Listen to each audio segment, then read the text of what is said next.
Hello అండి, నేను మీ బెజవాడ బుల్లెమ్మ. గుళ్ళో ప్రసాదంగా గోళీలు, బొంగరాలు, బంతులు, చాక్లెట్లు, బిస్కెట్లు పంచే గుడి మన విజయవాడలో ఒకటి ఉందని మీకు తెలుసా? నేనైతే మా బుజ్జిదాని ప్రోగ్రాం పుణ్యం అని ఆ గుడి ఎక్కడుందో తెలుసుకున్నాను.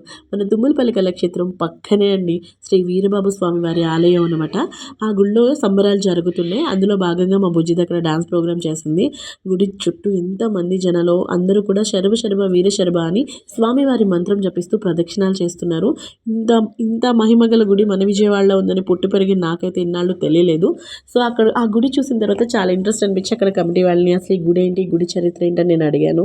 ఇక్కడ స్వయముగా వెలిసారు స్వామి అని చెప్పారు. సో ఆ కథ నాతో పాటు మీకు కూడా చెప్పాలనిపించి ఈ చిన్న వ్లాగ్ అనమాట. గుడి చరిత్ర ఏంటి అంటే 1910 సంవత్సరంలో శ్రీ స్వామి వెంకటరంగ వారి దంపతులకు పరమేశ్వరుని కృపా కటాక్షం వలన ఒక బాబు అయితే జన్మించారంటండి. పరమేశ్వరుని ప్రసాదం అయినటువంటి ఆ బాబుని అల్లారు ముద్దుగా పెంచుకున్నారంట. వెంకటరంగ గారు బెజవాడ వయసులో ప్రముఖురు. అందుచేత బాలుని 4వ జన్మదిన వేడుకలు చాలా ఘనంగా చేయాలనుకున్నారు. ఆ బాలుని నిలువెల్లా బంగారంతో అలంకరించి సాయంత్రం పూట జన్మదిన వేడుకలు అంగరంగ వైభవంగా చేశారు.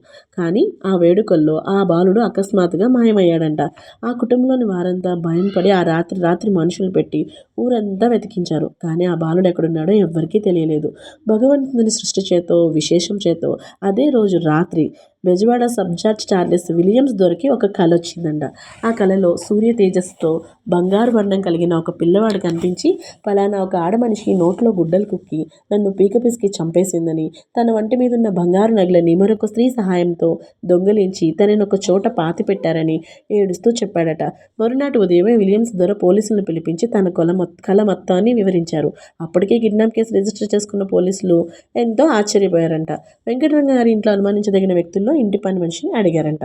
ఇక్కడ విచిత్రం ఏమిటంటే విలియమ్స్ దొర గారికి కలలో కనిపించిన స్త్రీ ఈ పని మనిషి అని ఆయన చెప్పగానే ఆమెను పోలీసులు కస్టడీలకు తీసుకొని విచారించారు.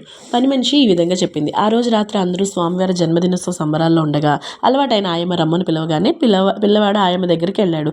ఆ ఇంటి పెరట్లోకి తీసుకెళ్లి నోట్లో గుడ్డలు కుక్కి గోడ అవతల తన కోసం ఎదురుచూస్తున్న మరొక మహిళకు అప్పగించి తన పని తాను చేసుకుంటూ అమాయకత్వం నటిస్తూ అందరితో పాటు అన్ని చోట్ల నేను కూడా వెతికానని తెలివిగా పిల్లవాడిని పాతిపెట్టిన ప్రదేశానికి మాత్రం మిమ్మల్ని తీసుకెళ్లేదని తెలివిగా చెప్పేసింది.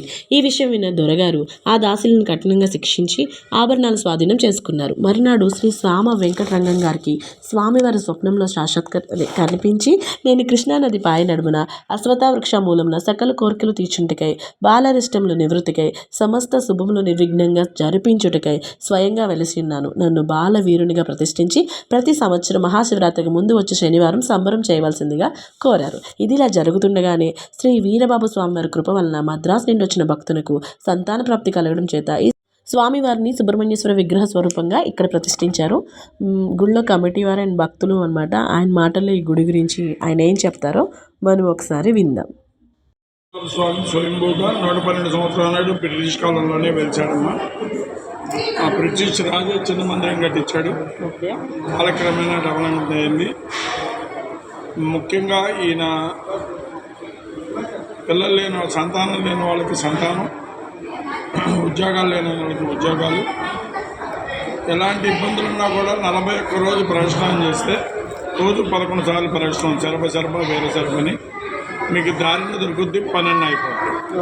అంతవరకే ఛాలెంజ్ చేస్తాం. కావాలంటే ఎవరైనా సరే అవ్వలేదంటే ఎందుకు అవ్వలేదో కూడా చెబుతాం మేము.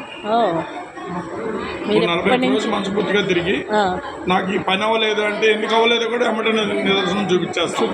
ఎమ్మటనే చెబుతాం మేము. మీరు ఎప్పటి నుంచి వస్తున్నారు?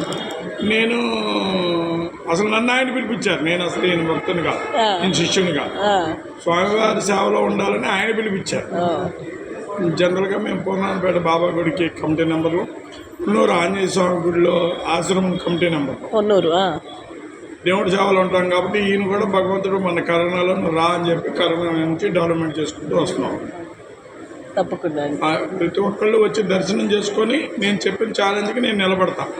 వాళ్ళు వచ్చి నిలబడితే చాలు. తప్పకుండా. ఓకే, ఆయన చెప్పింది విన్నారుగా. ఈ దేవాలయంలో గర్భాలయం మరియు గర్భాలయానికి ఆనుకొని ఉన్న రావి చెట్టు చుట్టూ 41 రోజు పాటు ప్రదక్షిణాలు స్వామివారి మూలమంత్రం జపిస్తూ చేస్తే మనం తీరని కోరికలంటూ ఏవీ ఉండవండి. శరభ శరభ వీర శరభ స్వామి ప్రసాదం గోళీలు, చాక్లెట్లు, బొంగరాలు, బంతి ఇందుకు స్టార్టింగ్లో చెప్పే కదా మా బుజ్జిదానికి ఇచ్చారనమాట. సో మీకు తీరని కోరికలు ఉంటే ఖచ్చితంగా స్వామివారిని దర్శించుకొని ప్రదక్షిణాలు చేయండి. శరభ శరభ వీర శరభ.